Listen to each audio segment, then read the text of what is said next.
Yo, welcome back, everybody. It's the virtual Mancave, and tonight, you know what it is, man. It's the MLB with Nate the Great weekly rundown of what's going on in baseball, yo. You know what I'm saying? It's the one and only model citizen Jay from around the way, and we got the host with the most, MLB Nate. What's good, What's family? happening? What's happening? Ain't much, man. Cool, man. How your week been, bro? Been a week. Just glad it's over. For this week, but like you say every week, Hey, man, we made it. We survived, yo. Mhm. We survived, yo. But like we said, let me get everything out the way. This way we can pay the bills so we can get everything rocking and rolling, yo. Listen, family, if you're watching us on YouTube, man, please like, comment, subscribe, hit the notification bell, tell a friend to tell a friend, and let's run these numbers up on these subscriptions, okay? Um, we also got another podcast tomorrow night at about let's say 10 o'clock, 10:30, yo, at the Virtual Man Cave podcast with the whole crew. Me, myself, Nate the Great. We got Unc, aka D Rigger. We got who we got left, man? We got Leo, we got Troy. Uh, my bad, y'all. It's been a long week, yo.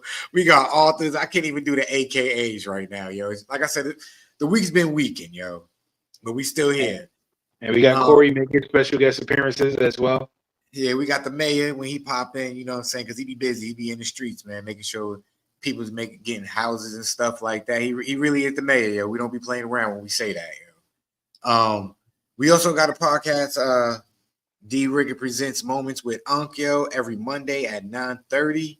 Fun, interesting, entertaining show. You got to tap it and tune in. You get your wise words of wisdom from the OG. He's been around since, 1900 since the 1940s, yo, and whatnot. And coming up in about 2 weeks on the 29th, we're going to make the debut of the health and wellness with Arthur Sobers in the basement workout show, where he's going to give you tips on how to stay healthy, how to stay righteous, and, be fit.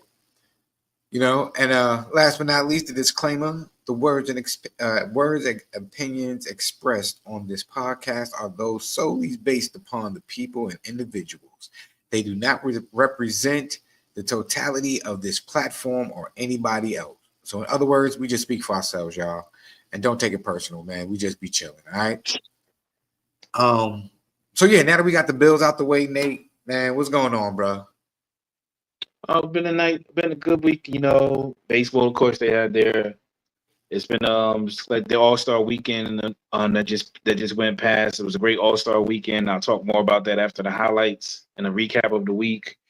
Um, There was some good games that came on previously before the regular season. The first half of the season ended. Not really the first half because they already passed 80 something games, but now we're going to get headed to the second half of the season. So we're going to see which teams are going to be are really our contenders and which teams will end up falling off and being as they say, pretenders. For the second half of this season going on. Right now, you said this top teams ahead that led off, and they're still going strong right now. So we'll see. Looking forward to another half of baseball left when we get down to the stretch. Okay. Before I show the first highlight, Nate, and a recap of the games last week, I need to ask you. I see you got your black hoodie on, right? And I know sometimes when you wear your black hoodie, that means you chose violence. Okay. Is there any Met slander this week? I need to know. But that depends on what you say. Man, it doesn't depend on what I say. I'm only going to talk positivity and speak life about my team. And the fact that I actually threw Mets highlights in there. So that's what I mean. You got say less, say no more. So, ladies and gentlemen. But every time I do, you gotta go say something slide about the Yankees out of nowhere. I don't say nothing about the Yankees. We'll see. Why would I talk bad about my little brother? It went from talking about my Pistons during the basketball season to now you go slide over to the Yankees. I mean, it's only right, Nate. You think I'm gonna let this friendly, cordial rivalry just stop at one sport? We carry it over to another sport, and we are not limited to being sports fans of just one event of one particular sport. You like it's unfortunate that you like the Pistons in basketball and the Yankees in baseball, but you're still my friend. I don't know. I think you're a Cowboy fan in football, but that's No, like, don't disrespect me like that. okay. My bad. Who's your team in football? Frisco. You know I what? ain't got That's why I like you, Nate. That's why I like you. That's why you cool. You good by me. You good. You good. We can agree on one sport. What about? Do you have a team in hockey? Detroit and Pittsburgh. Yeah. That's where we have to digress. I was a Yankee fan, but I mean not a Yankee fan. I was a Rangers fan. But I had to switch over because I've been living down south for a while now. So and they got a minor league team, hockey league team that's about to start popping off in my town. So yeah, I rock with the Hurricanes right now. I switched over to the Hurricanes as of recently, as of this year. Ain't got no beef with the Hurricanes. Okay. All right, cool. I was just making sure. But enough. I was gonna say I quietly root for the Rangers sometimes because it's still my hometown team.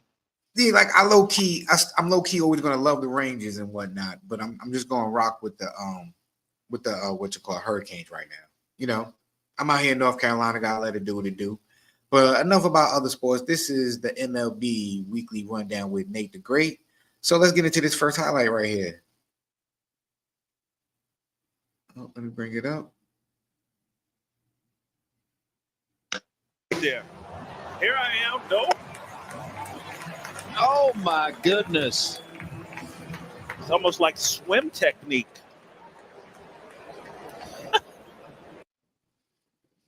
felt like it would be only right to show that video first. It's Tyler Stevenson from the Cincinnati Reds. You remember and when we did our back production, sent that video like a couple of days ago where I was already on it too. So, I felt like we're going to start off with that highlight video of the week. Another great baseball slide evasion. You see these baseball slides are more and more creative over the years. Listen, I'm going to give them, it must be the glove. The glove must give them superpowers or something. I don't know. Listen, these slides are super amazing right now, is what we've seen recently, but I'm gonna be real with you, and I'm not joking. I know I say it in a funny manner and I joke around a lot, but I'm concerned and I'm worried about the first freak accident that happens from that, because like you slide and then all of a sudden you pivot, turn, doing some other stuff, and it's not like you're running slow or anything like that. I know people practice this and whatnot, and I know they are trained professionals and they are athletes. But I just hope that they just be careful. Like I love seeing that. I love seeing the highlights, but that first injury is gonna be crazy. Somebody's ankle gonna pop out of socket, yo. You already had some of those before. Yeah, that ain't gonna be a good look. But you know what? Here goes another highlight from one of the games of last week. And let's see what's going on. Blooped down the left field line. Machado into the slot. Machado makes the catch. Man, oh man, oh Manny. That's what's up. That's Manny Machado from the San Diego Padres, showing that he's not only is good out there, he can on the bat as far as hitting. He's also out there and plays the field very well. He's got another highlight coming up later. In his recap also as well. Yo, that was something amazing. I don't know, man. I hope he got extra pay for that. You know me. You know me, man. Get it out, get it the bag, yo. Let me see where we at. Was it this one? Yes. Fly ball to left center, long run for Adele, and a diving catch! What a play by Joe Adele! He took a good angle to get to that baseball and had some carry to it. What an amazing play on that one. And you see, he's playing right center field. How much ground he covers. See, you know what it is? It's because he's wearing number 7. That's why. When you wear number 7, you know what I'm saying, that you could do that. But I need to know, how do they wear do you think they wear body armor or something like that? Like, you know how NBA players wear the little the chest protectors and stuff, you know, with the little hexagons and whatnot on it. Like the compression shirts and whatnot. Do baseball players wear those, man? Because they be taking some crazy dives, landing on their hips, ribs, and elbows and whatnot. I'm sure they may wear a little chest compression, but you don't want to be too heavy and weighing you down when you're out there running. But these guys are strong.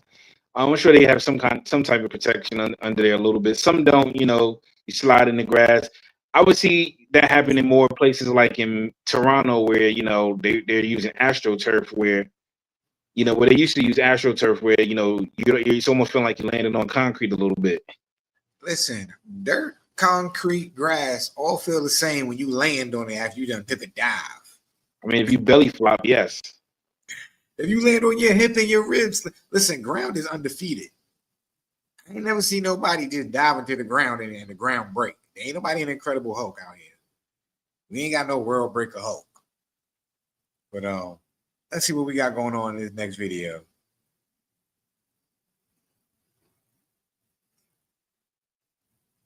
What Evan Carter's going to do right here. Breaking ball. Now broken bat bloop out towards center. Late start out there by Carter, but what a diving grab! It looked for all the world like he would not get there in time. But Evan lays himself out and ends the... I ain't going to front. That was smooth right there. That was real smooth. Just outfielders practicing. You know, they practice those plays daily where they have at least maybe 10 balls hit out there where they gotta really run down and track it down. So, you know, some of these occurrences are things that just happen on the fly, but a lot of times they practice these every day during practice. Listen, you got to practice them so that when it does happen, you know how to react, you know. But that was still a dope play. I see a lot of players that's playing defense right now, man. After the All-Star break, things get serious, huh? Yeah, these some of these highlights that you see was right before the All-Star break, actually. Oh, word? Yeah, these happened before the All-Star break. Okay. There is one play that is part of tonight's game. Snare by Machado, thrown a second to Bogarts. Relay to first is in time. Oh, what a play by the two-time Gold Glover, still getting it done at third. Yo, that's cold, son. Homie running the second bases, or he said he just gave up. Like you seen him, he was running. He was like, "Oh man, he got me." I see why, son. I see why homie is the two-time Golden Glove winner, yo. He's a Golden Glove. That was dope. That's what they said, right? Golden Glove. It's just Gold Glove. You know, golden is like boxing. I mean, it was the Gold Glove, golden. I don't know. But I was gonna let you slide. I was gonna let you slide again. Nah, don't let me slide, man. Listen, pull my card, man. Flag on the play, Jay. This is MLB. This is not boxing, yo. Don't be switching up sports. Yo, can I before I show the next play, right? Can I get something off my chest? Because I'm a little bit disappointed right now. I'm listening. Sure. So yeah, you know how I'm always trying to get I'm trying to get us a sponsorship from the Green Machine, right? Tell me why I was watching a YouTube video of some people who don't even drink Mountain Dew, bro. They don't even. I've watched a few of their Matinee videos. They don't talk nothing about Mountain Dew, right? Guess who sponsored their latest video? Fam, I'm hurt. I was hurt. I mean, I was happy to see it. So that means Mountain Dew be looking. They pay attention to the streets and what's going on. So Mountain Dew, please, man, pay attention, man. Please, I'm here. I've been a faithful fan since 1995, bro. I've been dedicated since 95. You need a year's supply. Yo, I just need something. Give me a hat. Give me a free hat. Give me some stickers, kid. Like, yo, Nate, they had the whole Mountain Dew van, son. They had everything, bro. It was live, yo. Like, it really bothered me. You might need to write a letter or something to send a proposition.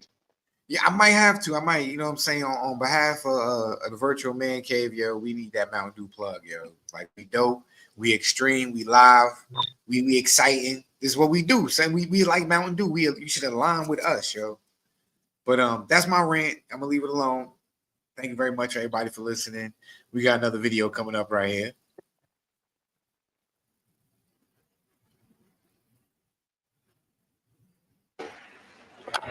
Puts it in play, left side, gonna be a tough one. This game is tied. The American League has come all the way back. Okay. What was going on right there, Nate? That was from the All-Star game. Stephen Kwan of the Cleveland Guardians hitting running out a Bloop's infield single to as the American League tied the game up in the top of the ninth, 6-6. As the American League was down 6-0 at first throughout the game, and they slowly started to chip away at the lead. And Stephen Kwan tied the game up with that Bloop infield single, and it just shows that you hustle plays out. And I'm mentioning that as foreshadowing of a play that you're going to see shortly in this recap that happened tonight with my favorite team. When you don't hustle. I'm gonna keep my mouth shut. Because of the shift, he's running from shortstop. Their early slide. Oh, I meant to delete that one. That's the same video. Play Iglesias made in Philadelphia. This time it's Manny Machado. I thought I deleted it out the chat. Nah, that was dope, yo. Because they had a different angle for that one. Yeah. That angle that they just showed right now made it look even better. Nah, for real. Because you couldn't see that he caught it like from the hip, you know what I'm saying, crossed over. And, keeping great focus. Yeah, like. With the 1-2 and a high fly ball to deep right center field. Corbin Carroll leans into this one for a home run. Little man, but big time pop. Corbin Carroll, 5'10", 165 pounds. 21 home runs, though, already this season. And he's got one here in the All-Star game. Especially wearing number 7. Yeah, and that's Corbin Carroll from the Arizona Diamondbacks. They actually said, from what I remember seeing, was that's actually the first Arizona Diamondback to homer in the All-Star game. Oh, wow. And they said, what, homie's only 5'10", 165? Yeah. Yeah, he must really be a baller, yo. Yeah, he's definitely putting up some numbers out there in Arizona. What's the average height for a baseball player, Nate? Well, I mean, nowadays I think it's changing, but I would say maybe a solid between 5'10" to 6'1", maybe. But then you got a guy like Jose Altuve that's like 5'5", 5'6", and been getting it done for years. What position he play? Second. Dang. Yeah, he must be nice. You that short playing second? Remember, we talked about that before, how the way the landscape is changing now with guys like Ellie De La Cruz, who's like 6'4", 6'5", and is playing shortstop. You got tall shortstops, and I never said that the tall person couldn't play shortstop, but normally your shortstops, your third baseman and your first baseman might be kind of taller, like 6'2", 6'3", but you hardly seeing nobody 6'10". That's cheap. Playing shortstop, besides like a pitcher like Randy Johnson, say forth. Yeah, that's all the way cheat code, Joe. Somebody that tall playing second base. The home runs. It's hitting 280 this year, and he's showing off that home run power here. It is gone. Pete Alonso goes the other way. A 3-run shot to break it open.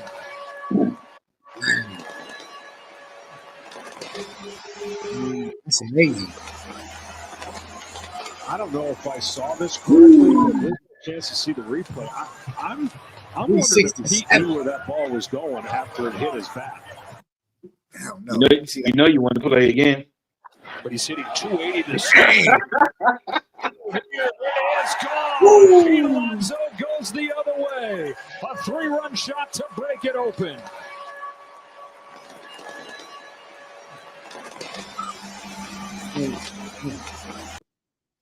I'm sorry, man. I hate what you say. What you say? You knew I was gonna play it again. I mean, hey, that was a good home run.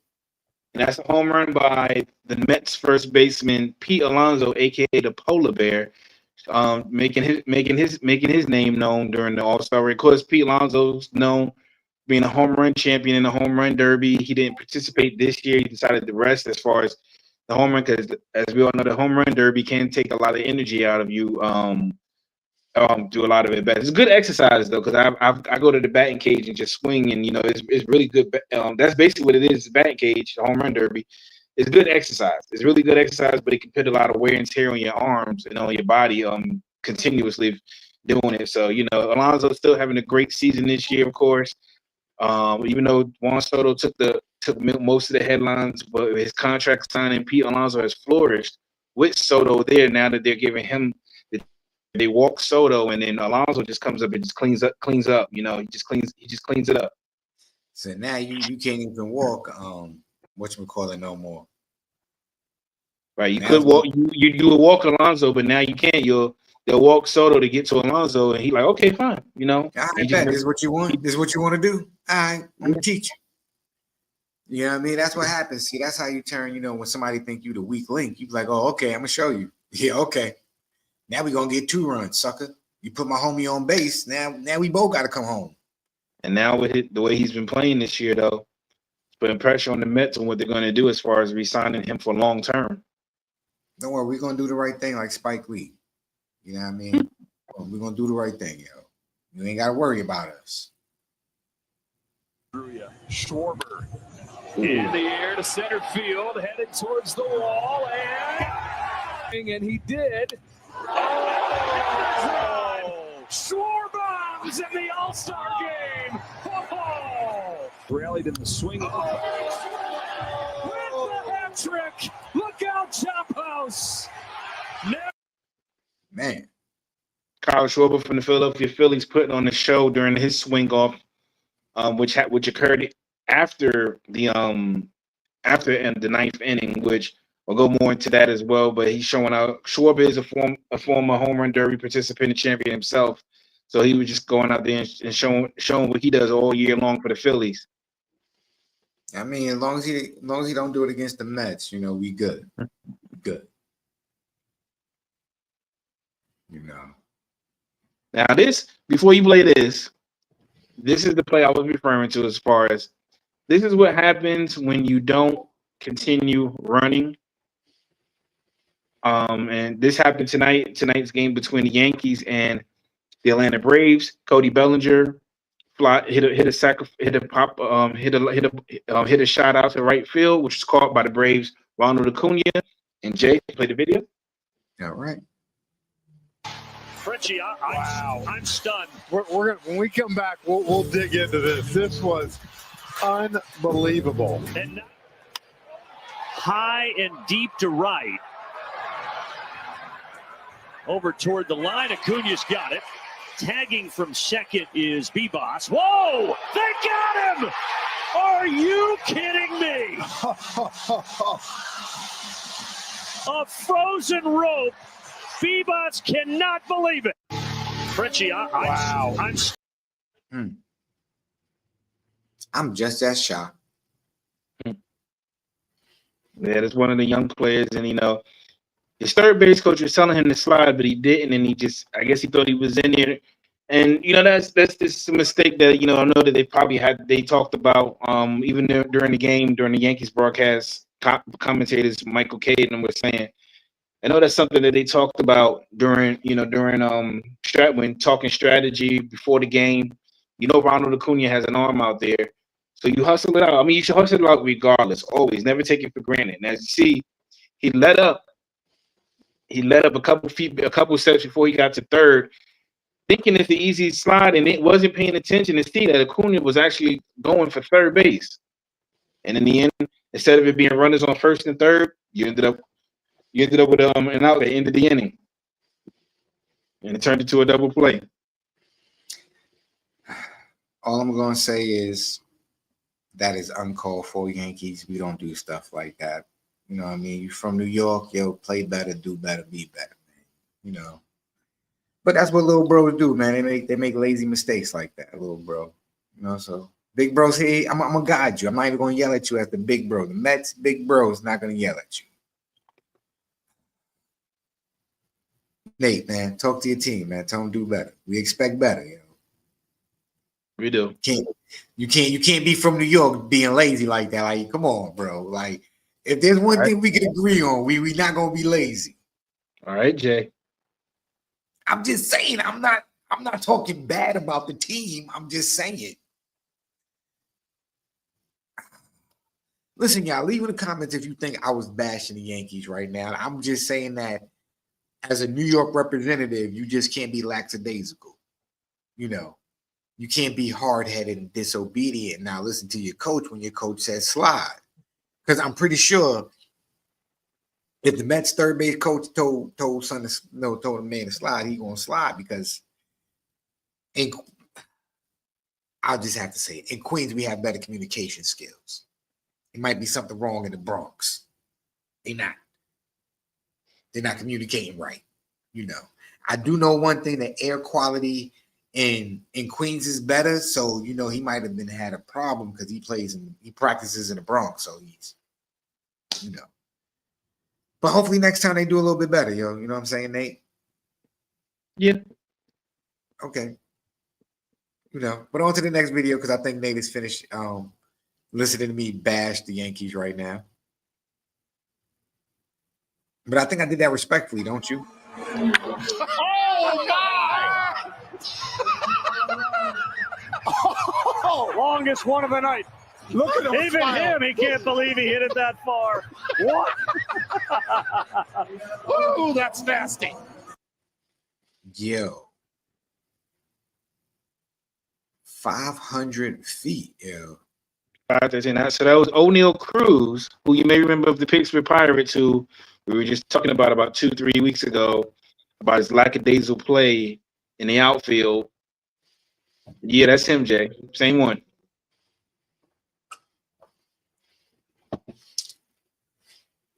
You know what? If you can hit a baseball 500 feet, I see why you might be lazy every once in a while in the outfield. Like, he had a great showing during the All-Star during the home run derby. He had a really good showing though too. During the All-Star show. yeah, and I believe the person I picked to win won the home run derby, right?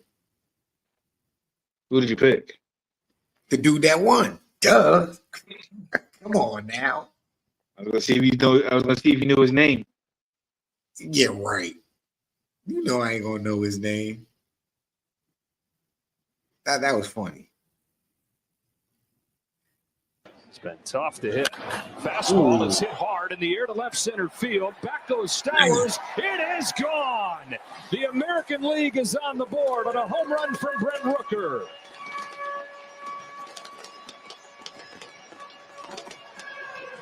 And we bookend honoring Hammer and Hank with these guys hammering the ball in the All-Star game. 2 home runs for the National League in the bottom of the 6th. And now Rooker launches a skyscraper. That was dope. That's from Brent Rooker. He was the one that got the American League on the field. I mean, got them on the scoreboard because they were being shut out at the time against 6-0. That's Brent Rooker from the Athletics. Yeah, that was amazing, man. I can't wait till they have the next All-Star game in at the whatchamacallit, at City Field again. Because, you know, when they did it the first time, me and my son went, you know, because we are big Mets fans. So we didn't go to the All-Star game itself, but we went to the celebrity game and stuff like that. Yeah. You know how they have like the fan fest at the yeah, they had it this year. They had it this year. Okay. Oh, they had it. Well, I know when they did it in New York, we went to the it was at the Jacob Javits Center, and we went there.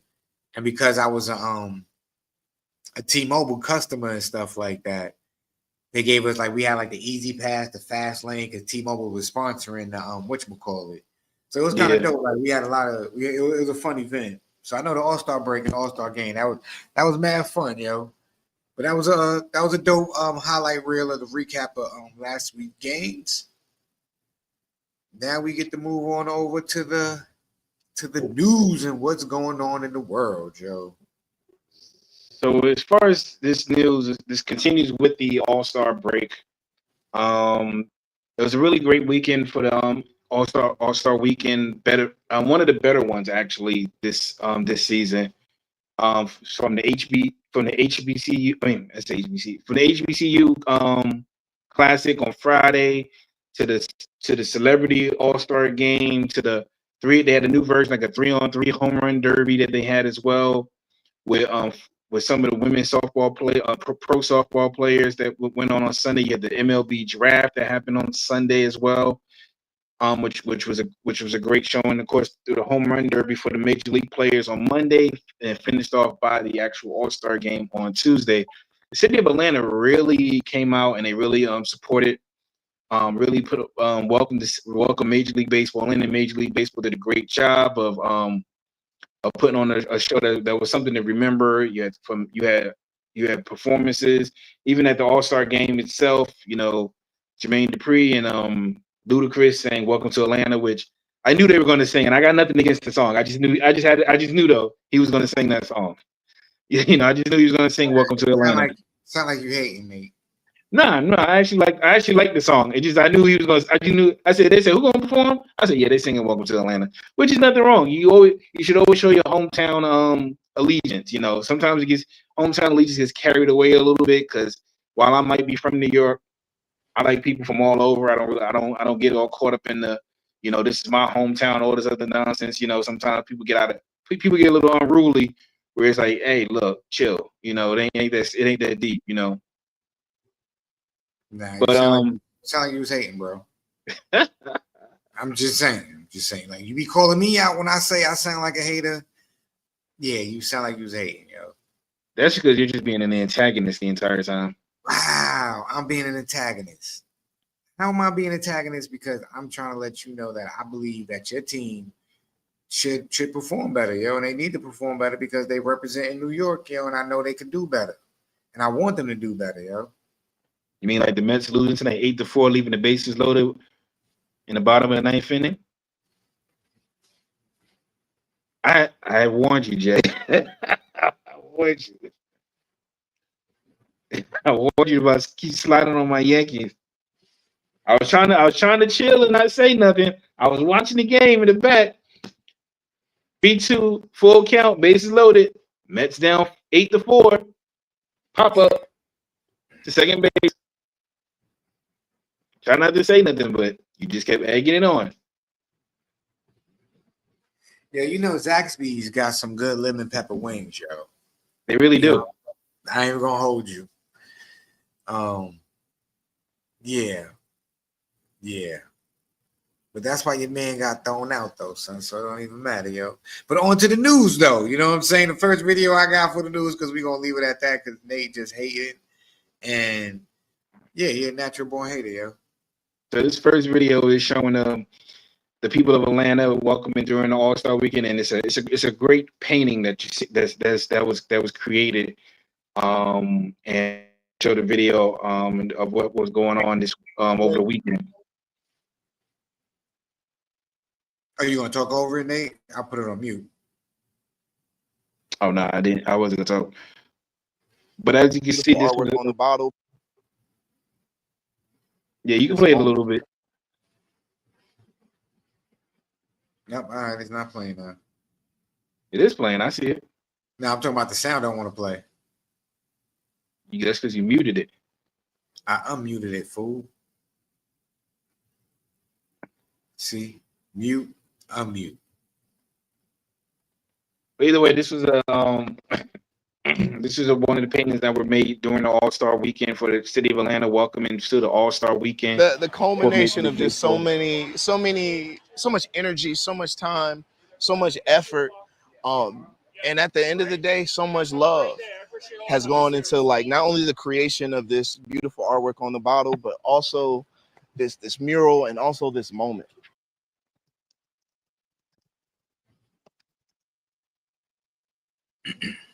Yeah, shout out to the artists who did this.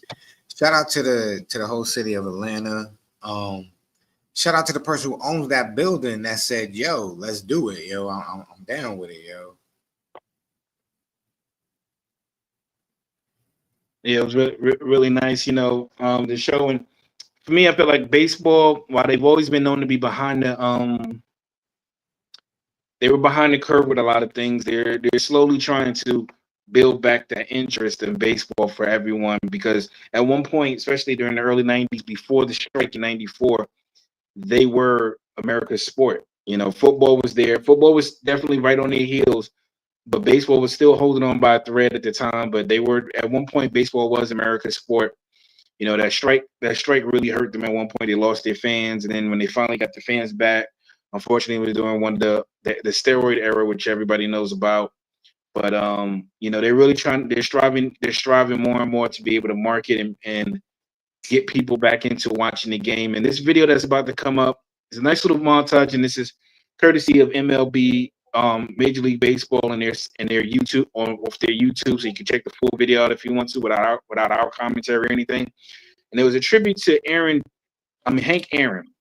Hank Aaron, of course, was known as the legendary Hank Aaron, who broke Babe Ruth's record, which at the time was the leader with 715 home runs. We're not going to get into the debate about if he still owns the record or not, because there's some who put an asterisk next to Barry Bonds. But Hank Aaron, who was just more than a baseball player to the city of Atlanta. He meant a lot more to that community.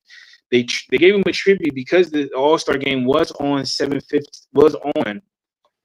the date that he broke as far as the number that he broke the record. So it was on 7/15. He hit 715 home runs, so they honored him on 7/15, which was the date of the All-Star game. So Jay, if you can load this little video. Hope you guys enjoyed this video. Time baseball moment occurred in Atlanta, Georgia. Let's relive that marvelous milestone in baseball history. And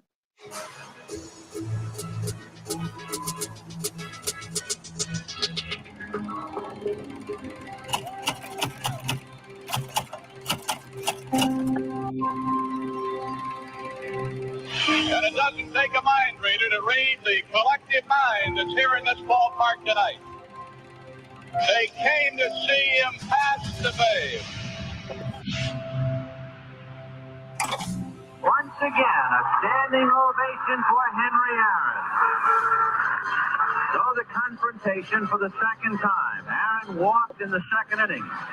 He means the tying run at the plate now. So we'll see what Downing does. Al at the belt delivers, and he's low, ball one. And that just adds to the...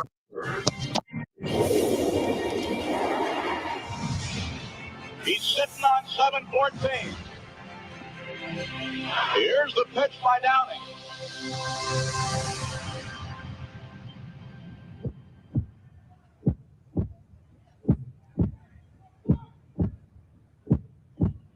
Swinging. There's a drive into left center field.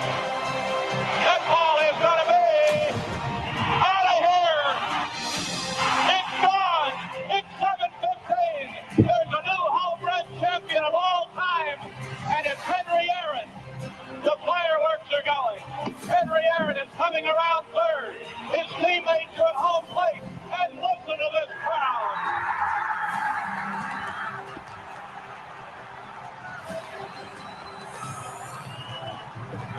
What a marvelous moment for baseball. What a marvelous moment for Atlanta and the state of Georgia. What a marvelous moment for the country and the world.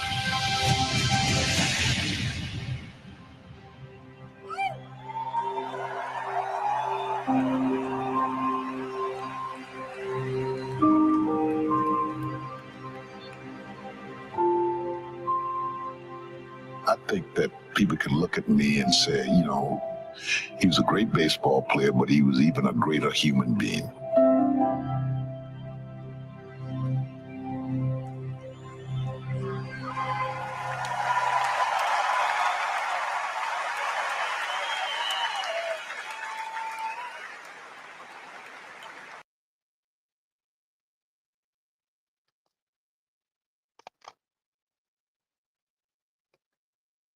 My mic was muted. I was like, "Let's go, Hank." I was over here busting down some lemon pepper wings. Y'all was being greedy. No doubt. It was a great video that's put together by that production team also as well. For Hank Aaron, and I couldn't have thought of anybody better to give honor that day. No, there were others like they had Clayton Kirk, and I'm gonna go into the All-Star weekend itself. It was just great to give that acknowledgement to him. Of course, he's an Atlanta Braves staple sports when they first was the Milwaukee Braves, so it was great for that city, and the city always appreciated Hank Aaron. Now as far as the All-Star weekend itself, like I said, I think it was a great weekend. I'm not just saying that because it was baseball. There's been some years where it was terrible, of course. I know there was a lot of flack about the ending of the All-Star game because they did something different this time. For the tradition, instead of the traditional,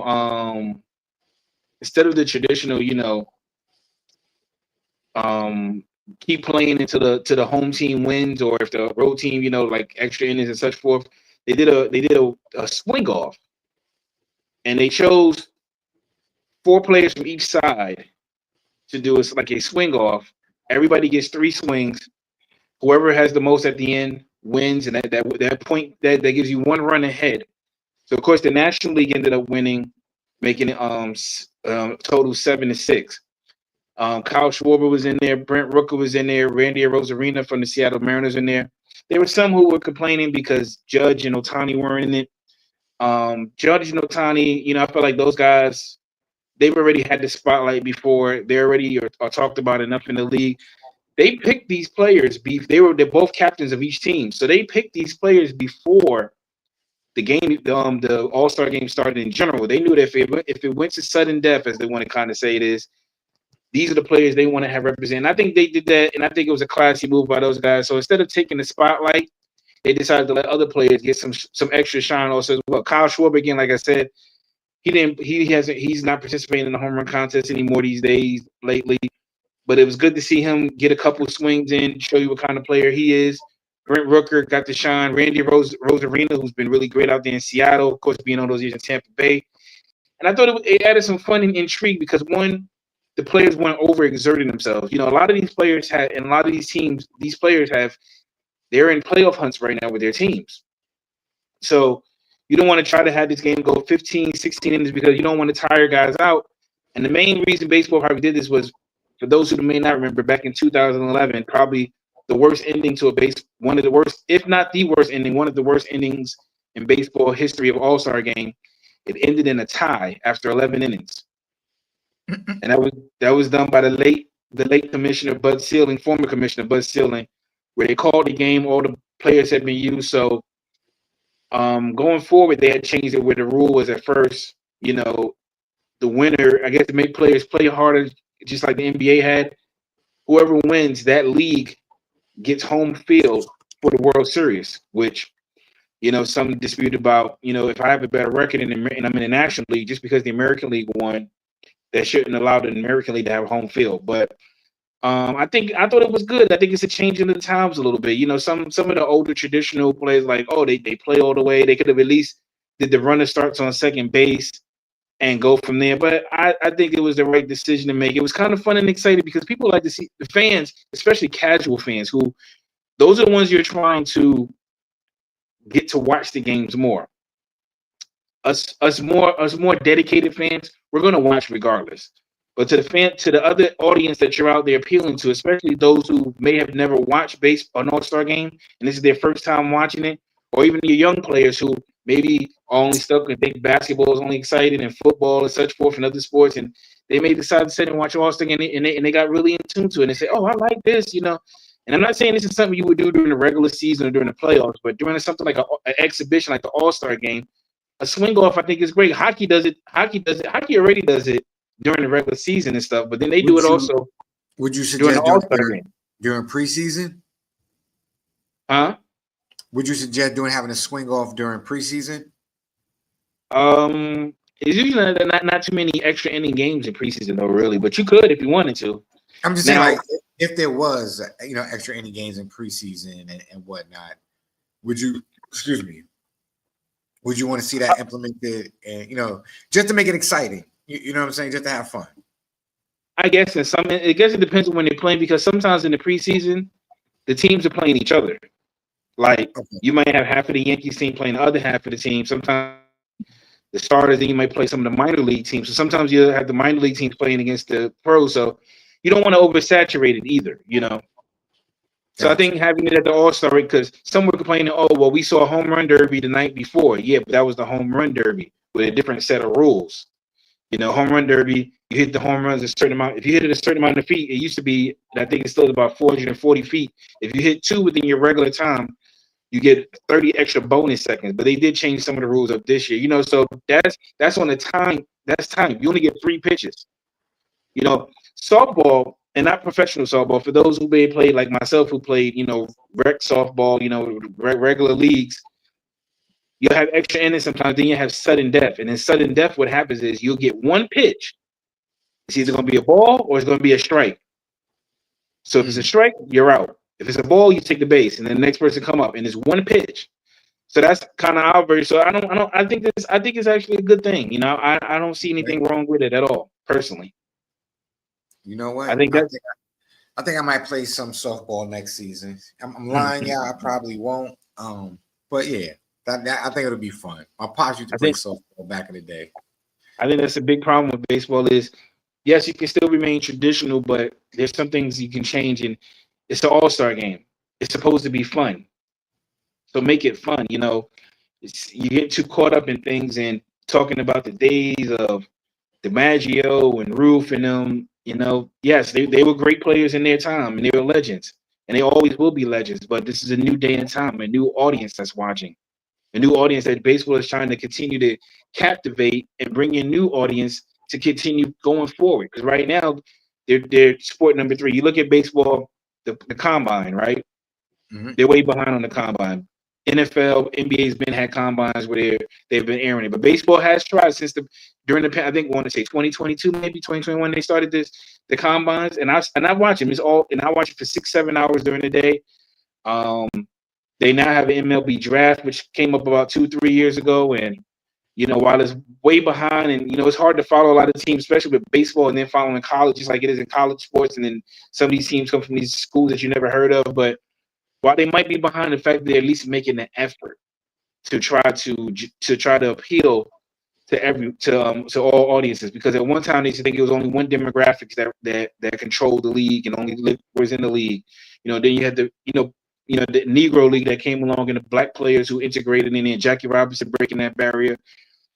The Latin community who made the league, and to me, there's a lot of Latin players out there that you should be focusing on and having them as the face of the league also as well. Right now, I know Shohei Ohtani has been one of those that they want to that they're showcasing. There's nothing wrong with that. There's nothing wrong with Aaron Judge or Bobby Witt Jr. or anybody. But there's also the Fernando Tatis Jr. who was on the cover of the MLB The Show for you. The Vladimir Guerreros out there of the world, the Ketel Martes of the world.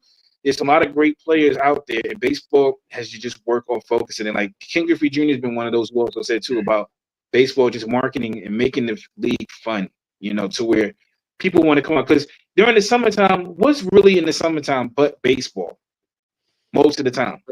Baseball and summer league basketball, and people are rather watch baseball.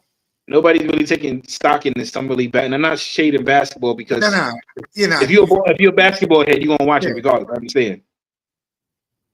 But we talk about professional sports, even though those are young and upcoming professional athletes in summer league, because they're just getting their reps in, getting ready for the regular season, and to make their team in the NBA.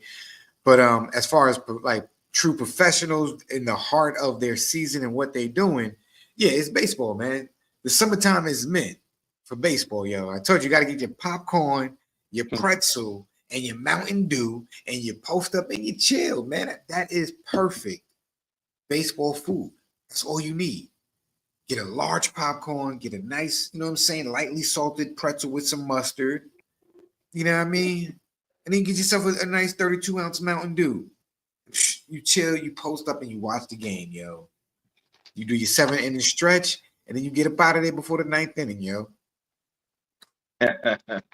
Yep. And whether it's the major leagues, the minor league games are fun. They're a little bit more lax. They're like there's still minor league players that's playing to win, but the atmosphere is what I feel like Yo, baseball should be. Even the league that's whether you want to call it the Harlem Globetrotters, like the Savannah Bananas, yeah. they make it entertaining to watch. They make you want to it's captivating. When you going to a game can be fun, but you You have know, I atmosphere wish, for I wish MLB would take a little bit of the script from whatchamacallit, from the minor league baseball. Because like you said, I go to a lot of minor league games. There's not too many professional teams at where I'm at right now. So for the past several years, I go, I spend my time going to minor league teams and stuff. Yo, one thing I will say, they make the game fun. They have little antics, little things that they do to make it entertaining, to make it, just fun and just cool, man. Like I remember one time I went to the game and I won, no lie, 10 pounds of sausage. Pause. You know what I'm saying? But it was like, yo, because they was having a little niece sausage race, which is a very popular brand out here in North Carolina. So they had like a little sausage race around the little diamond and stuff like that in between innings. And it was like, yo, if you sitting in section 105, seat such and such, yo, and the guy came down, was next to me. He was like, hey, yeah, you won. And I was like, oh, snap, let's go. I didn't realize how big 10 pounds, like a box of 10 pounds of sausage was, yo. Like, had like a little mini briefcase. But, stuff like that is fun, though, when you go to the baseball game. Yeah, man. You're right. Not the Jimmy Dean. I had the niche, yo. I had the top of the top, credit the creme, yo.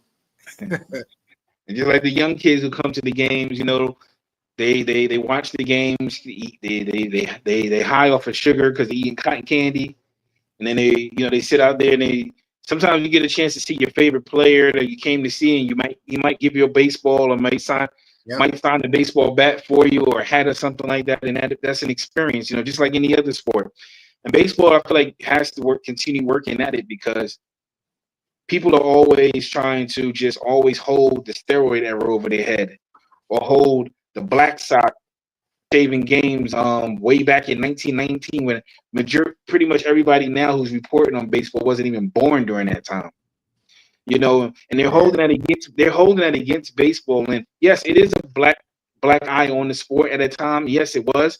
But that cannot be and I might be on a little vent right now, that cannot be your claim.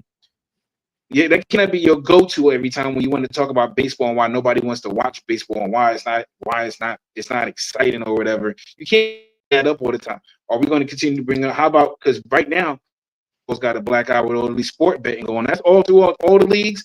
But right now, who do you see mostly? Basketball players getting caught up in the betting. It's a few baseball players too, but then basketball acts like they didn't have a crooked referee back in 2002 fixing the games.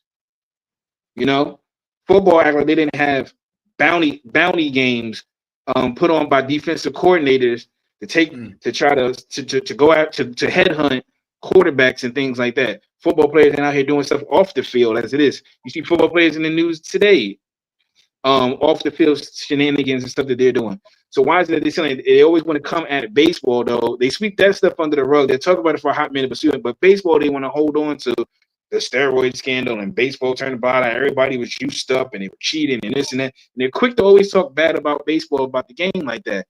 And maybe I'm taking personal to it because I love baseball, but it's like you're only focusing on stuff from 30 years ago. 30 years ago now. 30 years ago. And they tried to clean that image up and they've done a really good job. And Rob Manfred has tried to continue on the job to make sure that going forward, baseball will be a pure game again. Exciting game without controversy. There's still going to be some things that happen in all sports, but I just don't like, as far as we talk about slander and joke about slander, I don't like the continued baseball slander sometimes.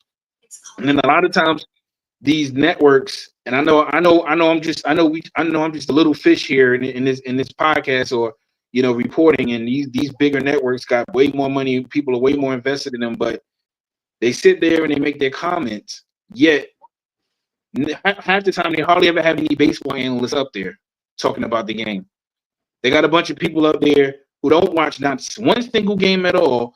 And they're just sitting there and they're just giving some half report about the game of baseball. So I mean, either way, I got nothing against none of those people. I'm just saying baseball is making strides, continuing to make strides, and I'm just happy to see it. Yeah, I told y'all when they wear that black hoodie, he gonna have a moment. That was the moment. That was the black hoodie moment right there. Like, listen, y'all better put some respect on baseball's name, man. Stop talking about that happening in 1919, son. That was the 1900s, B. Come on, son. Listen, yeah, some of y'all better be glad that your parents didn't have the internet back in the day, because some of the things that your mama was doing and your daddy was doing. Listen, it was way worse than what happened in 1919 in baseball, all right, player? So we forgave our parents. You need to forgive whatchamacallit, all right? Just let it go. In baseball, I mean, like, in all jokes aside, just to add on to that, though, one thing baseball can do to make it more entertaining for fans, and I've seen this at a lot of minor league parks, they actually have a playground area set up for the kids, yo. They have, like, little certain area, like, what they'll call the general admission area, and you can just sit on a lawn, like a grassy area, and just chill out over there. Maybe you can implement that in certain parks, just bring just a new atmosphere, a new vibe or something. But yeah, and I think that a lot of that depends on the ownership getting that. There are a handful of fields that have stuff like the Arizona Diamondbacks got a pool out like in right center. Okay, see stuff like that, yeah.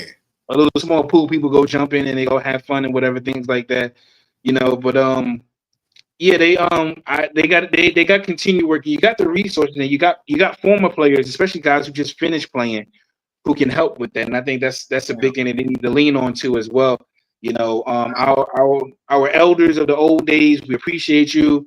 And they still know baseball, but you also have to learn to adapt as well to the times that are changing. So I'll be honest with you, and I'm not saying this because I'm biased or anything, because it's my favorite, it's my team. But the Mets have a dope stadium, like the new stadium at Citi Field. Well, it's not new, but I'm saying new because I grew up at Shea Stadium, so Citi Field will always be new to me. I know with the big apple that pop up every time a home run hit. Yeah, that's what I grew up on, so that's why I always say Citi Field is the new stadium. But they have a lot of things over there, like where if you're not watching the game, you can go over there in the summertime. They have somebody sitting in a dunking. You could dunk somebody if you throw the ball right. They have a batting cage over there. They have to test your speed, how fast you can throw it and whatnot. So they just have other things to do in between the games and in between the innings and to keep the fans entertained and the kids well versed and whatnot.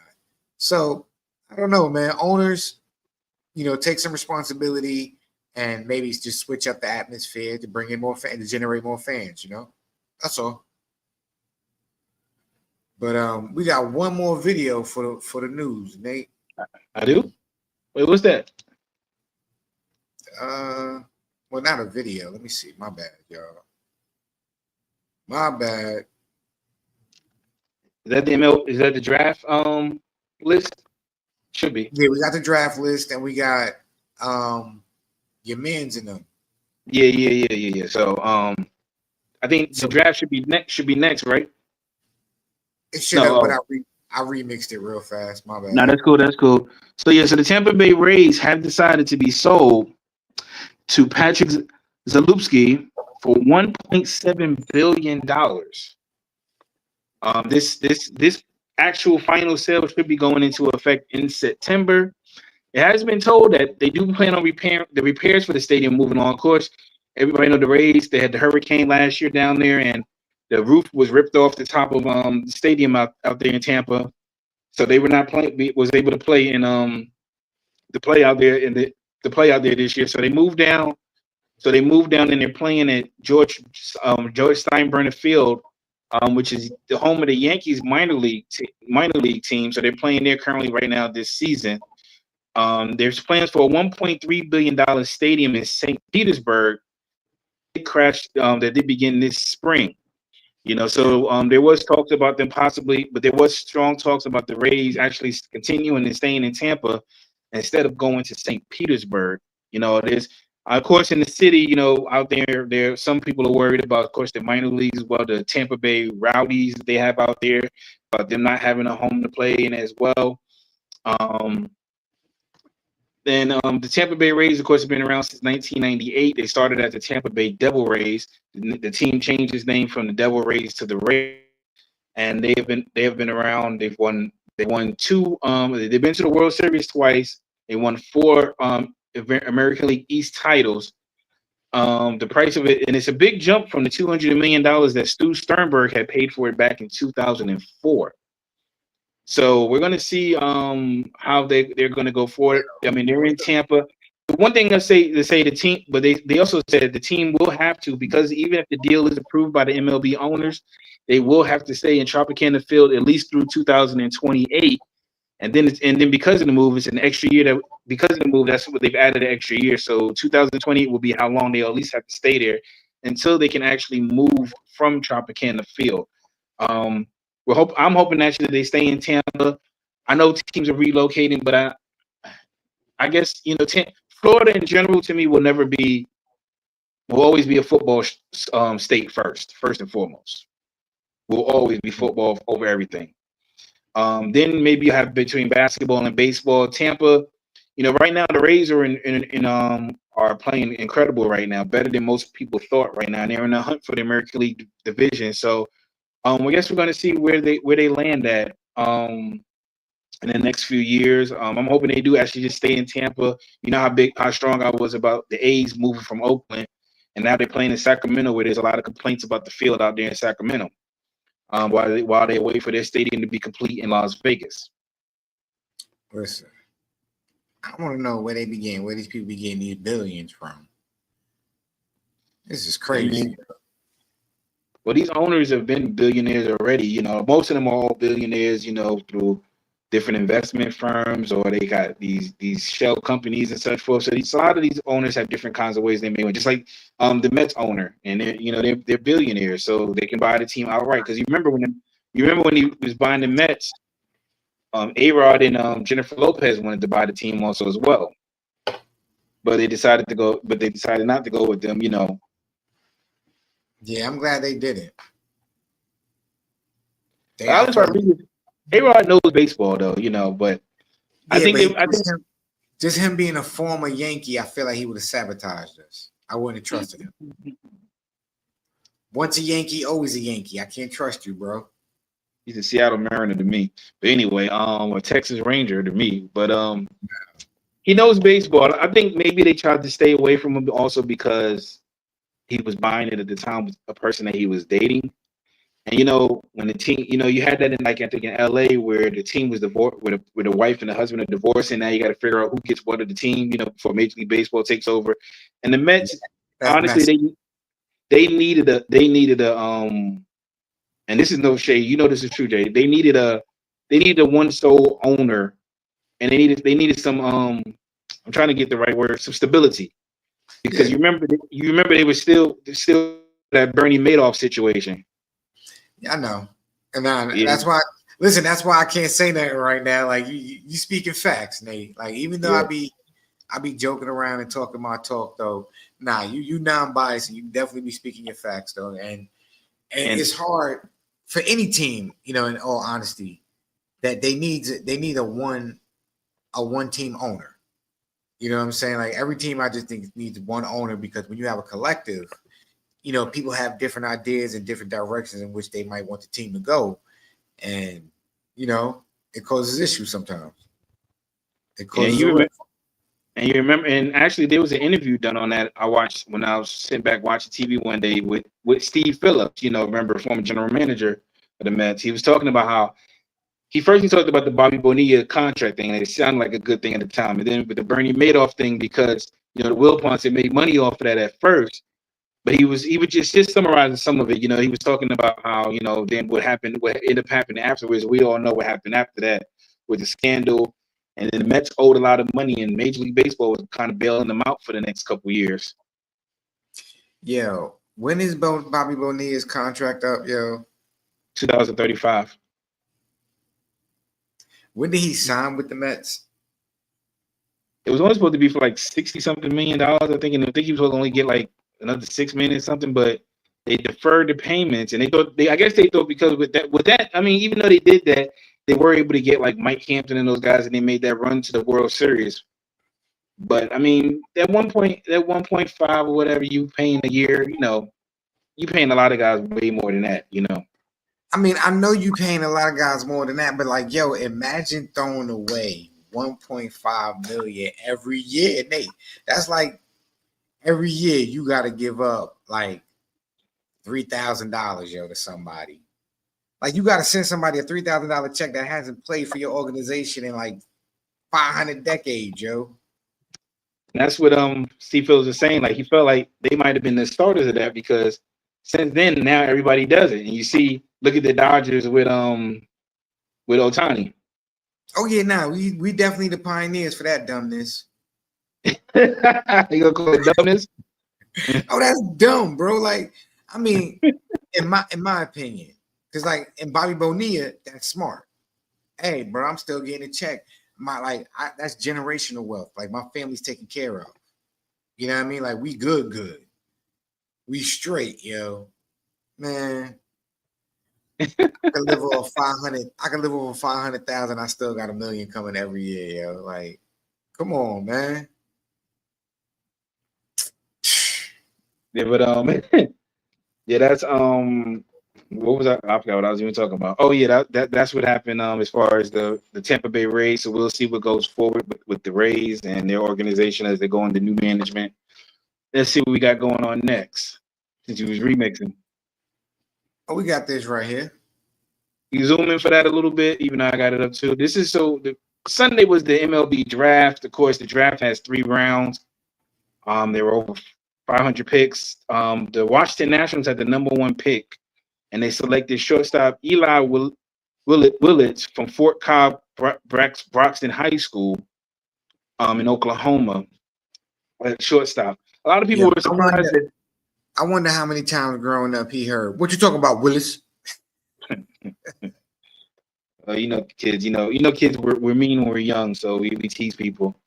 A lot of people were surprised by this pick because they thought that with Washington having the number 1 pick, that they would have went with Ethan Holiday, who a lot of people thought was going to be the number 1 pick. Holiday, of course, is the younger brother of Jackson Holiday, who plays for the Baltimore Orioles. Ethan ended up going 4th to the Colorado Rockies. Ethan's out of Stillwater High School. There were a lot of shortstops drafted during this draft also as well. To round out the draft, I'll give you the top 10 at least. You can find these on MLB.com or ESPN or even on Instagram. Tyler Bremer, he right-handed pitcher, was selected by the Los Angeles Angels at number 2. Cade Anderson, pitcher, was drafted 3rd by the Seattle Mariners. Again, Ethan Holiday was drafted 4th. Liam Doyle was drafted by the St. Louis Cardinals at 5th from the University of Tennessee. Seth Hernandez was drafted 6th by the Pittsburgh Pirates. He's a pitcher from out of Corona High School. Corona High School actually had 3 players that were drafted in the top 50, which was a first for a high school to have 3 players drafted in the top 50 in the same draft.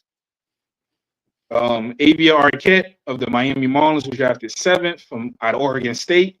From Purvis High School in Mississippi, Joseph Parker was drafted 8th by the Toronto Blue Jays. The Cincinnati Reds drafted Steele Hall, number 9 from Hewitt. Trussville in Alabama. Billy Carlson rounded it out at 10th. He was drafted by the Chicago White Sox, also for Corona High School in Corona, California. Their other teammate, Brady Ebel, who was a shortstop, was drafted by the Milwaukee Brewers at number 32. There was a lot of good picks in there. Gavin Feen, of course, went 12th, who was one of the ones I was looking at. He went 12th to the Texas Rangers. Daniel Pierce went 14th to the Tampa Bay Rays. This was an interesting draft. There were some complaints about the draft about a lot of players not actually showing up for the draft this year. I think this was like one of the first years where the last 2 years a lot of players didn't always show up, but there was a lot of players who did show up, but there were some who notably didn't show up for those first round picks. Some notable players that were drafted who have major league ties. Of course, Ethan Holiday, his father, Matt Holiday, played 15 years in the league, was a 7-time All-Star. His brother, of course, plays for Baltimore, as I noted. Eli Whitlis from Washington, the #1 pick. His dad, I'm sorry, his father actually, Reggie, played 6 years in the league for the Los Angeles Angels. Brady Ebel, who was drafted from to Milwaukee, his father's a third base coach for the Los Angeles Dodgers. Cam Leiter, who, if you might have known his uncle Mark and Al Leiter, were both former players in the league, played a total of 30 seasons altogether. Mark Leiter Jr. is Cam's cousin. He plays for the Texas Rangers currently right now. Cam was drafted 65th by the Los Angeles Dodgers. You got Quentin Young, who was drafted 54th. He's third baseman and outfielder to the Minnesota Twins. His father was Dimitri Young, who played in the league. He was drafted 4th overall in 1991. Also, along with his brother Delman Young, which would make that Quentin's. That would make it. I'm sorry, Dimitri is Quentin's uncle. Delman is Quentin's dad, and Delman played 10 years in the league too. He was drafted by the Rays. Jeff Kent's son, Caden Kent, went 103rd and was drafted by the New York Yankees. Jeff, of course, played 17 years in the league. A former Mets favorite, Benny Agbayani, his son, Bruin drafted 179th to the Minnesota Twins. Of course, Agbayani was with the Mets during that incredible run that they had. Some other players, Brady Counsell, his dad is current Chicago Cubs coach. Craig Counsell, who played 16 years in the league, he was drafted 303rd to the Arizona Diamondbacks. We also have Jake Casey, who is Sean Casey's son,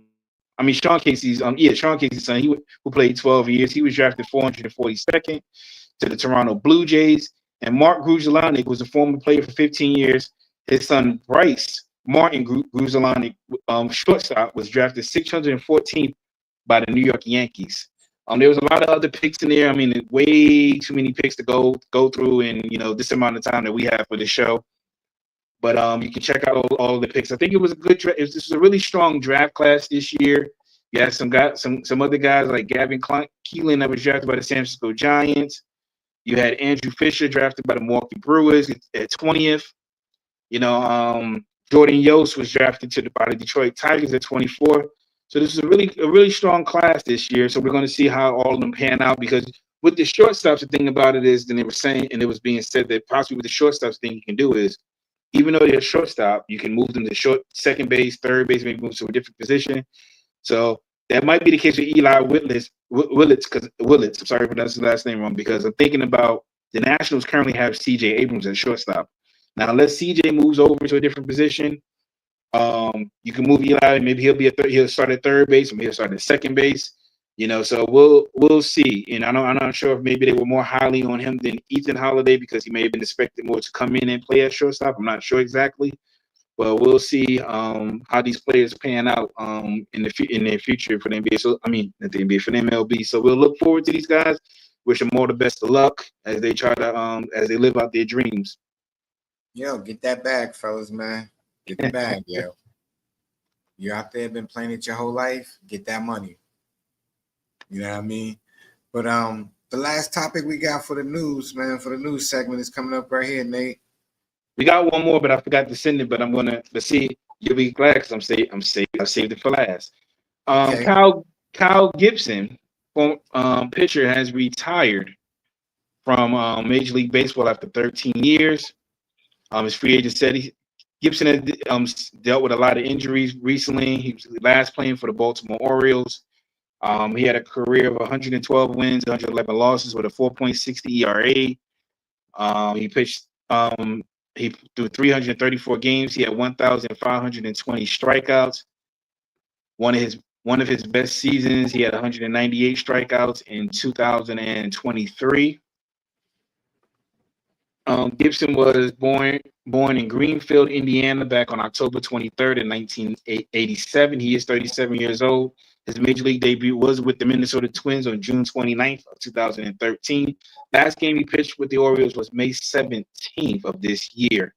Dang. He also played for Texas, Philadelphia, the St. Louis Cardinals as well. This last stint was his second stint with the Orioles. He was an All-Star in 2021, and he also won gold in the World University Championship for the national team in 2008. He won, and he did go to he went. Excuse me, talking too fast. He went to college at the University of Missouri, where he played at. He was the number 2 starter behind former player Aaron Crow. So, wish him well in his future endeavors outside of after baseball. Maybe you'll see him at commentating on some games, possible Oriole games going forward. Now, one of those that I forgot to mention, and I thought I did send the article, but I still got it. I still have everything together. Tomorrow, Saturday, for all of you Mets fans, we'll be honoring David Wright, former third baseman, beloved New York Met, as he will be honored by the Mets. He will have his number 5 retired. He's also going into the Hall of Fame on July 20th, which is well deserved. David Wright was one of those guys back in the days for the Mets. I mean, he was phenomenal out there in the field. He was. David Wright, his career stats: he had 1,777 hits through almost 6,000 at bats. He had a career average of 296 with 242 home runs, 970 RBIs, 196 stolen bases. He had an on-base percentage of 376, slug of 491, and an OPS of 867. David Wright, small town kid, born and raised in Norfolk, Virginia, December 20th, 1982. So he'll be 43 years old this year. He debuted with the Mets July 21st of 2004. Excuse me. He played his entire career with the Mets. His last game was September 29th of 2018. He grew up he's one of those people that lived out his dream, as he grew up a Mets fan because he lived close to the Norfolk Tides, which is the Mets AAA team. Their stadium was about 10 minutes from his home, so he used to take hitting lessons with Michael Coutier, who was a future player back in elementary school. And he played on teams with former players such as Ryan Zimmerman, Mark Reynolds, BJ and Justin Upton brothers. He played at Hickory High School in Chesapeake, Virginia, and then he committed to baseball at Georgia Tech before his senior year. He had a batting average while in high school as a senior of 538. So, salute to David Wright going into the Mets, getting his number retired there, well deserved, and going on to the Hall of Fame, which would be July 20th the following day after that, actually, on Sunday. You're an honorable man, Nate. Thank you for showing love to the Mets, man. That was dope. Also, another one. One more. Oh, okay. So those who remember Ketel Marte, who had the situation with the player who made a comment regarding his mom a couple weeks ago. Unfortunately, during this past All-Star weekend, his home in Arizona was burglarized while he was gone. They didn't disclose about how much was taken as far as value. So it was some jewelry and things was taken from his home, and his home was burglarized while he was gone over the All-Star weekend. So, unfortunate situation. Just on top of the other situation that he was dealing with, but you always can replace material things. Hopefully, nothing of value or sentimental value was taken from his home during that time. Haters, pure haters, yo. Man, let that man be great, yo. Pardon me, y'all, while I spell out. Brother's hungry, man. There's nothing wrong with that. We got to eat during this time, keep ourselves hydrated, fed during the day. You work hard all day. As Jay once said earlier, virtual. We have this show's hit today, usually on Thursdays, sometimes on Fridays. Tomorrow we got the regular Virtual Mancave podcast, the OG podcast of the Virtual Mancave. Tomorrow with myself, Jay, Leo, Chef Troy, Arthur, Unc, Corey from time to time. Shout out to Corey when he chimes in and comes in. Then we have on Monday Moments with Unc. That will be. Oh, I'm gonna feel that one. I'm gonna like that one. You like to say you did that one. by D. Rigger will be on Monday. Both shows will be starting around the time 9:30, 10:30 p.m. Eastern Standard Time. And as Jay said, later this month we will have the pilot show for Arthur and his workout fitness. Date of the show and time to be determined soon. So check out the Virtual Man Cave as we continue to expand and try to give you as much content and give you things of entertainment that you meet out there in the world. That hopefully that you enjoy the content that you're watching. Hey man, yo, that was a great drop for the team, man, for the squad, son. You see how, listen, each one teach one, we all become scholars, and we all just try and become fabulous and great out here. We all just support one another, yo. But speaking about being fabulous and speaking great and being great, right now we got the shining stars where Nate picks, two players in the league that's playing right now that he believes that we need to pay attention to because they've been doing something wonderful, excellent, and it's noteworthy. And I just want to put it out there as a PSA. A few times, matter of fact, I'll even say several times, Nate has said something about the shining stars. And in the upcoming weeks, the MLB has spoken about these players that Nate had previously just told y'all about. So, listen, not for nothing, I know I joke around. I say a lot of, funny, silly and whatnot. But Nate really he be on his A game, and he know exactly what he be talking about when it comes down to this baseball stuff. So just pay attention, man, because you might hear about these guys a little bit later on. So Nate, can you break down the two people that you picked for your shining stars? Okay, first we got Kyle Riley. I'm going to go with the home run derby champion this year, who's also a possible, who also can create as a in the running for the American League MVP right now. Kyle Riley plays is the catcher for the Seattle Mariners, as we're going with catchers today for this week's show. This season with 347 at bats, he has 90 hits, 38 home. He leads the American League with 38 home runs. Actually, he leads the league with 38 home runs. Batting 259, 82 RBIs. He's got an on base percentage of 376, slugging is 634 with an OPS of 1.11. Kyle Riley he's made his debut for the Seattle Mariners back in July of 2021. He's from, and Jay, you can correct me, I might be saying, he's born November 26, 1996, from Colowee, North Carolina. I don't know. Sound good to me. Listen, as much as I be butchering names, don't ever ask me to correct you. I was hoping maybe you might have heard that name before in the area. We need the Panamanian professor. You know what I'm saying? Arthur. He knows how to pronounce everybody's name, man. He knows every language known to man, even the ones we don't speak anymore. Riley did attend Smoky Mountain High School, which is in Silva, North Carolina.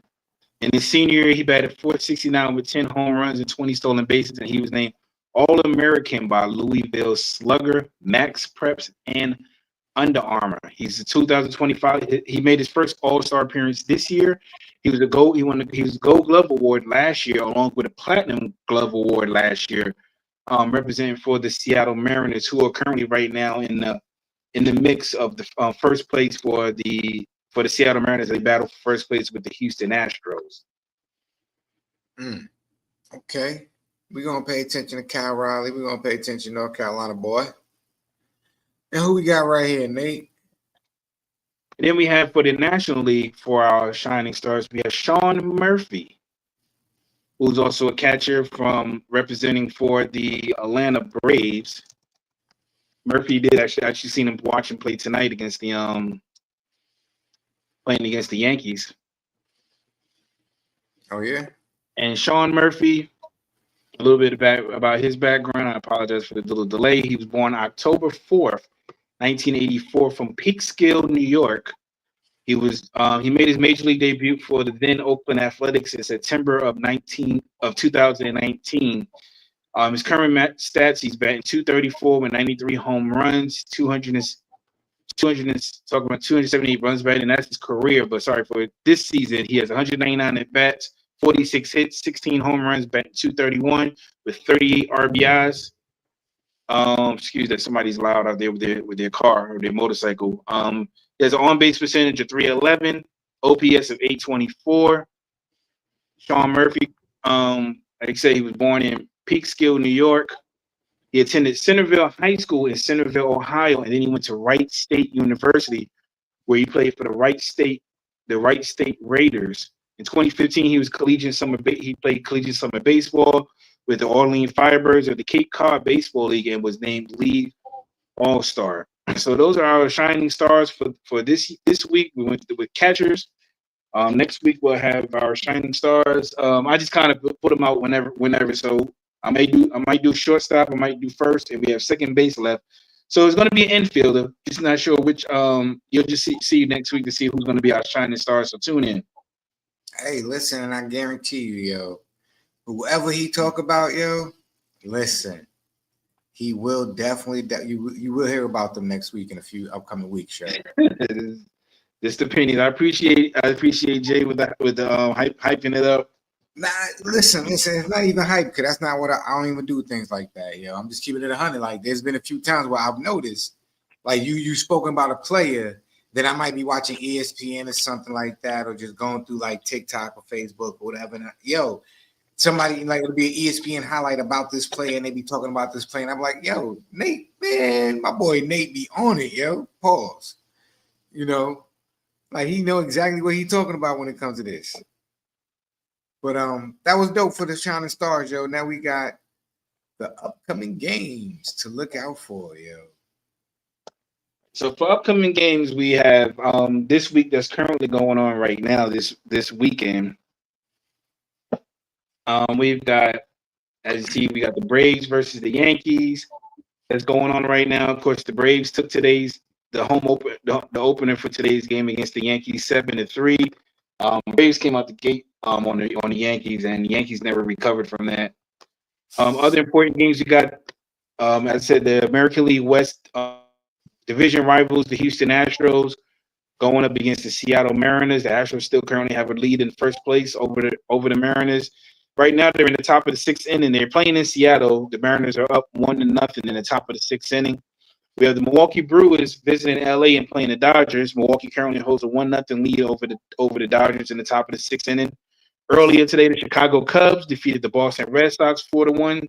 That's the series that's going on this weekend. The battle of two teams who for years had they wouldn't call it curses or whatever, where they couldn't win the World Series for nothing, couldn't get to the World Series or lost when they counted, and they finally both broke those curses in the mid 2000s, with the Red Sox doing it in 2004 and the Cubs doing it in 2016.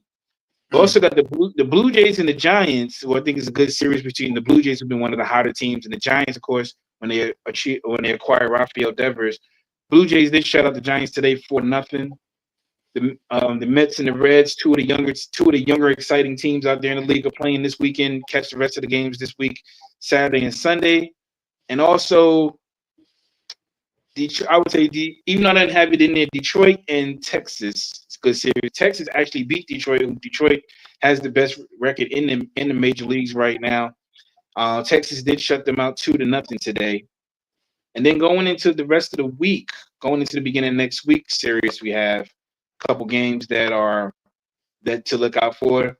To me, the games that you really want to look out for that even have playoff implications, even if they play in different leagues. The interleague game between the Boston Red Sox and the Philadelphia Phillies will start off. The Yankees will be playing a division rival, Toronto Blue Jays, who did sweep them the last time they played. So the Yankees are going to be looking for retribution, where they will be back in Toronto again. The scrapping Los Angeles Angels, who are still in the hunt, still trying, still playing as hard as they can, visit Citi Field for a 3-game series against the Mets. The San Francisco Giants, who will travel to Atlanta against Atlanta Braves. The Kansas and Royals will go to Chicago to play the Chicago Cubs. Those are some of the series that I think to look forward to. Also, I say Milwaukee versus Seattle. That's one to look out for too. Milwaukee will be visiting Seattle for a series next week coming up. So those are some games to look out for coming up in the next 2 weeks. So I don't think there's from when I looked at the schedule, I didn't see any AUSL games. I think they're going through their All-Star break as well right now. So there's no women's softball pro league games that I've seen that's popping up that I could recommend at this moment. But if there is, forgive me for missing out on it. But I tried to look and I didn't see anything. It looked like they were having a little all-star break of their own. All right. Now we got. So I just want to say, I personally think the Mets are going to win. The Mets are going to do their thing. Let's go Mets. So out of all the games, though, that you say that we should look out for, is there one particular game that we need to you would say, listen, if you're going to catch one game, this is the game you need to watch? It's kind of tough. I might go with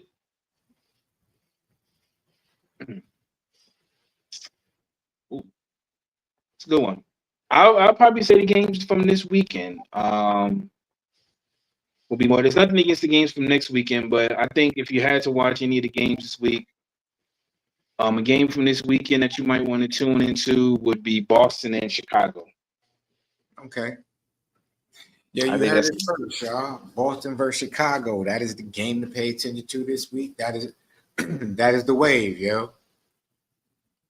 One of my, even though this is my favorite segment, this also lets us know that we're coming to the end of our wonderful show. It is the tips for getting better in baseball, yo. Last week, we didn't have a video for you guys, but this week we definitely have something dope and better, something dope and that's ill for you guys. So Nate, while I bring up the video, do you like to discuss what your what video you picked this week? Yeah, I had the name written down for the YouTube because I want to give credit to the person. So if you pull up the video, you can read off the name. But these are some tips and drills to throw stronger and throw farther, and also to throw stronger for out. This is specifically for outfielders mainly. Steps on how outfielders can it can work on their throw from the outfield, because in the outfield it's not just about you catch it any kind of way and throw. You have to have some momentum when you're throwing in the outfield. You need to be having that foot down and leading forward. You want to have it. They're going to talk about some steps about how even when you're catching a fly ball and you're going to throw it back into the infield, how you get yourself set. You don't just stay in one spot. And showing how you can become a better not only throwing farther, but being a more accurate thrower when you're throwing the ball from the outfield back into the infield. Yeah, so the name of the channel is Developing Prospects. And like Nate said, this is how to throw the ball harder, pause, how to correctly throw long toss. And just, for disclaimer, I say pause because, if I didn't, the other members of the group of the virtual Mancave, they would, wouldn't let me hear the end of it, y'all. Welcome back to the channel Developing Prospects Baseball. Today I'm going to give you guys something super special to help you guys throw the ball harder and also throw the ball farther. I'm going to give you a drill that's going to help you get your arm strength at a higher level and also give you some tips to make sure we're throwing the ball more effectively, efficiently, and able to build arm strength. Let's jump right into it.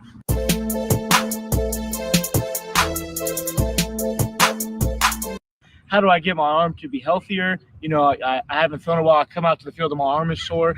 Throw long toss. Okay, if we haven't thrown in a while, okay, maybe work it back a little bit and slowly get into long toss for normal warm up. So for a high school player, once you get to about 120 feet, in that range, that's where your warm up is. After that is when we get into our long toss. Okay, so the first thing, once we've done our warm ups, that I want to emphasize for our long toss is we want to have a 4-seam grip.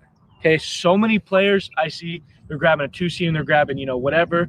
Grab that 4-seam grip. That'll first start off to help the ball travel, to get that backspin, to carry. So once we have our 4-seam grips, we want to focus on using our legs to throw. Using our legs to throw is going to take all that stress off of our arm. So when we get into playing catch, or we get into going into our long toss, we want to make sure we're in our legs and we're using a shuffle into our legs. So if you notice, I'm staying athletic, kind of like a basketball defense, or maybe going to do a tackle. I'm in an athletic position with my legs. So I will come into my athletic position, I would shuffle my legs, and then I'm going to get into throw. I want to stay in there and use my legs as my driving force for power for long toss. Okay, it up. I want to find somewhere in between to where I'm getting distance and also velocity. So my goal is to, again, use my legs for my power, get my four-seam grip. Okay, I want to throw it as high and as far as I can, not necessarily straight in a line or high, but it's a good mix in between that. And then the most important part is finishing our throw. So when I was younger, I wasn't really taught how to throw. Yeah, so I thought that was a good video. It shows especially about, like he was talking about, getting the grip. You know, some just like to palm the ball and throw it, but talking about getting that grip, which will help with your delivery when you're throwing to the outfield. And that's always with the entire sport of baseball. A lot of your main use will be your legs. When you're hitting, your legs, your power comes from below. It doesn't come. You could be as strong as you want to be, but that power comes from below, which from your legs. Same thing when you're throwing the ball. A lot of that stress, like he said, you relieve a lot of that stress from up here when you're just trying to throw. Your legs help with the momentum and with with the power that you use when you're throwing it. When you're throwing, so I think it's a good video to check out, especially for those who are playing in the outfield, or even if you're playing in the infield, you can use some of the techniques. You're just not going to be throwing long toss. You're going to be throwing, in the infield. But I think it's a good. I watched the video, of course, did watch it and see, look at some of the techniques. It's a good instructional video for those out there, especially for them outfielders out there who are trying to find different ways to be productive out there in the outfield and become a better outfielder or be a more accurate outfielder. Yeah, that was dope, man. I'm not even gonna front. I just like learning stuff and learning techniques. So now just even understanding, because it makes me sound intelligent at random moments and stuff. Like, yeah, if you in the outfield, you want to get that 4-seam grip. You don't want to get the 2-seam. You want to get the 4-seam grip. So I appreciate that. Like, nah, I'm being real with you.